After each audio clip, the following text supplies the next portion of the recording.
The Mi A1 was a great choice for Android purists in the sub 20k segment, but it did seem to slowly fade out in 2018 amongst the 18:9 displays and other changes that newer smartphones brought on board.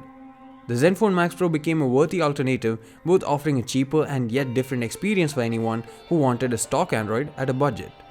Now the A2 is here and it remains to be seen whether Xiaomi regains the crown or whether Zenfone would still be the ideal choice for a stock Android smartphone. This is Sandeep from RevAtlas, let's find out. Let's start with the software. Both the Zenfone Max Pro and the Mi A2 run on stock Android. That generally implies that it would be easier for the manufacturers to get across updates and security patches for users.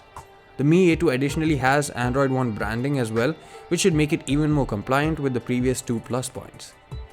But as some Mi A1 users would probably point out, that didn't happen with the A1, and while things may change with the A2, a stock Android branding doesn't necessarily mean faster updates always. Both the phones have a few pre-installed apps from the makers, but it's only minimal.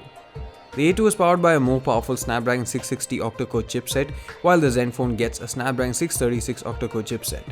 There may be differences in terms of performance on paper, but in terms of real-life use, the differences aren't too tangible and both perform pretty well and fluidly. The A2 comes with either 4 or 6GB of RAM, while the Zenfone offers 3, 4 and 6GB flavors. The A2 offers no memory expansion, while the Zenfone has a dedicated microSD card slot. They both support dual nano SIMs. Coming to connectivity, the Zenfone surprisingly doesn't have support for 5GHz wireless bands, even on the 6GB model, while the A2 clearly does. Both the phones pack in 5.99-inch 1080p IPS panels with 18:9 aspect ratio. The spec sheet may sound like they provide identical experiences, but we did notice that the Zenfone display was brighter, slightly sharper, and had punchier colors compared to the A2. In terms of design, the A2 is definitely the more impressive one of the two. It has a smaller footprint, slimmer waistline, weighs lesser, and feels more well built compared to the Zenfone. The slimmer design though comes at the cost of battery life, since the A2 has a 3000 mAh battery compared to the 5000 mAh unit on the Max Pro. We got 5 hours of screen on time at best on the A2, while the Max Pro gave around 8 hours or more. Despite the lower battery life, the A2 provides a faster charging standard, QC 4.0 on the Indian variant over its Type-C port. The Max Pro has a micro USB port and supports 5V 2A charging at max. And in terms of audio quality, the A2 outdoes the Max Pro as well, both in terms of loudness as well as clarity thanks to a dedicated amp. The speaker too is louder, but the only disadvantage is that there is no audio jack on the A2, so you'll need to use an adapter.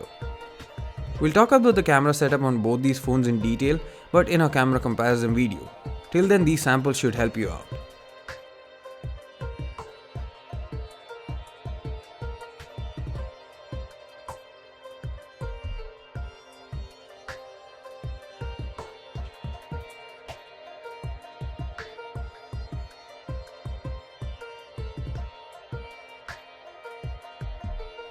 Overall, the Zenfone Max Pro and Mi A2 are good devices that offer good experiences. The 6GB version of the Max Pro is in particular a really good offering, but I would still get the A2 over it due to the superior experience it provides. The only major issue being the battery life, but even that is mitigated to an extent with the fast charging. Thanks for watching this video, see you again in the next one.